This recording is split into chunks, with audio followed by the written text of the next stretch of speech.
Rob Waggener. I'm CEO and Chairman of the Board here at Promises Behavioral Health. Before I tell you about us, if you were here with me right now and I were interviewing you, I actually would start with questions trying to find out more about who you are. In fact, those are the kinds of questions that I would ask you. I would say, do you know who you are? Do you know what your purpose in life here is? We're only here on this earth for a very short period of time, only for a snap.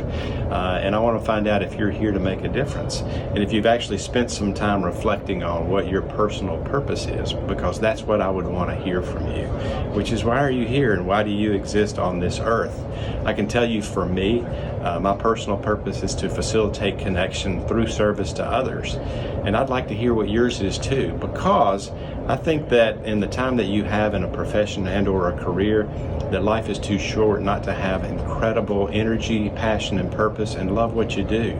And so we're looking for people who want to make a difference, who love what they do, who know what their purpose in life is, and can connect your personal purpose, frankly, with ours. And so you already know my personal purpose.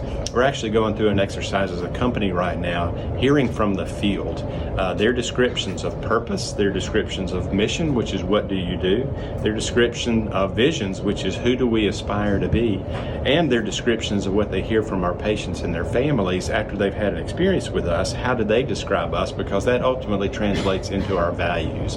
Values are, what do other people see in you, and who do they believe that you are? And so hearing from them actually tells us what our values are, because they see it in us. And so an example of a purpose statement for an organization like Promises is to build connection and community for life. That's an example of a purpose statement. We're actually going through an exercise right now, hearing from our field, because we want everyone who works for us to have a voice in who we are and what we do. And so hopefully you'll come on board and join us before we go through that exercise. And if not, you're going to have an opportunity to see what we come up with. So I look forward to seeing you, and I hope you make a choice to come join us.